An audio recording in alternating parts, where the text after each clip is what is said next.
എല്ലാവരും ഞങ്ങളോട് ക്ഷമിക്കണം. ഇതെന്റെ ചേച്ചീന്റെ ഭർത്താവാണ്. ഈ നിഷ്കളങ്കമായി മുഖത്തോട്ട് നോക്കി ഇദ്ദേഹത്തിന്റെ ഈ ആത്മാർത്ഥമായ സ്നേഹം കണ്ടിട്ടാണ് ഞാൻ ഇദ്ദേഹത്തിനോട് ജീവിക്കാനുള്ള തീരുമാനം എടുത്തത്. എന്റെ ചേച്ചീന്റെ പെണ്ണ് കാണാൻ വന്ന അന്ന് തുടങ്ങിയുള്ള സ്നേഹമാണ് ഞങ്ങൾ തമ്മിൽ. അന്ന് എനിക്ക് 15 വയസ്സായിട്ടുണ്ടായിരുന്നുള്ളൂ. ഇപ്പൊ എനിക്ക് 18 വയസ്സും കഴിഞ്ഞ് 21 വയസ്സുമായി. അതിനിടയ്ക്ക് അറിയാണ്ട് ചേച്ചിയിൽ 3 കുട്ടികൾ ഉണ്ടായിന്നല്ലാതെ ഏട്ടൻ വേറൊരു തെറ്റും ചേച്ചിനോട് ചെയ്തിട്ടില്ല. പിന്നെ ചേച്ചിന്റെ അടുത്ത് ഞങ്ങൾക്കെതിരെയുള്ള എല്ലാ തെളിവുകളും ഉണ്ട്. അതുകൊണ്ടാണല്ലോ പോകുന്നത്. അപ്പൊ പിന്നെ ഈ ഒരു വീഡിയോ ചേച്ചിക്ക് തെളിവായിട്ട് കിട്ടും. ഇനി ഞങ്ങൾ ഒന്നിച്ച് ജീവിക്കുകയാണ്. ഞങ്ങളുടെ പിന്നാലെ ആരും വരരുത്. പ്രത്യേകിച്ച് എന്റെ പിന്നാലെ വരരുത്. ഞങ്ങളിനി മലപ്പുറം ജില്ലയിലേക്ക് കാലുകുത്തില്ല. അതുകൊണ്ട് ഞങ്ങളിപ്പോ താമസിക്കാൻ പോകുന്നത് കാലിക്കറ്റ് യൂണിവേഴ്സിറ്റിയുടെ അടുത്താണ്. ആരും ഞങ്ങൾ അന്വേഷിച്ച് പിന്നാലെ വരരുത്, ലൊക്കേഷൻ പറഞ്ഞെന്ന് വെച്ചിട്ട്. കാരണം അതിന്റെ ആവശ്യമില്ലല്ലോ. ഇനി ഞങ്ങൾ ഒന്നിച്ച് ജീവിക്കാൻ പോവാണ്. എന്നുവെച്ചാൽ ഏട്ടനെ പൂർണ്ണമായിട്ട് കൊണ്ടുപോവല്ല.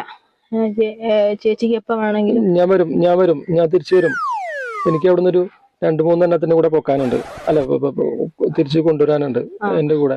ഞാൻ വരും. അപ്പം അങ്ങനെ ഞങ്ങൾ പൂർണ്ണമായിട്ട് ഇട്ടെറിഞ്ഞ് പോവല്ല. പിന്നെ എന്റെ സാലറി കിട്ടാൻ വൈകിയത് കൊണ്ടാണ് ഞങ്ങൾ ഇത്രയും കാത്തിരുന്നത്. ഈ തിങ്കളാഴ്ച എന്റെ സാലറി കിട്ടും. പിന്നെ ഞങ്ങൾ ഒന്നിച്ച് ജീവിക്കും. പിന്നെ ഏട്ടന്റെ സ്നേഹമാണ് ഞങ്ങൾക്ക് മുന്നോട്ട് ജീവിക്കാനുള്ള സ്നേഹം ഇഷ്ടം പോലെ ഉണ്ട്. ആ ഒരു സ്നേഹമാണ്, ഈ ഒരു ആത്മാർത്ഥ സ്നേഹം ഞങ്ങൾക്കിനി വേർപിരിഞ്ഞ് ജീവിക്കാനേ സാധിക്കില്ല. അത്രയേ ഉള്ളൂ.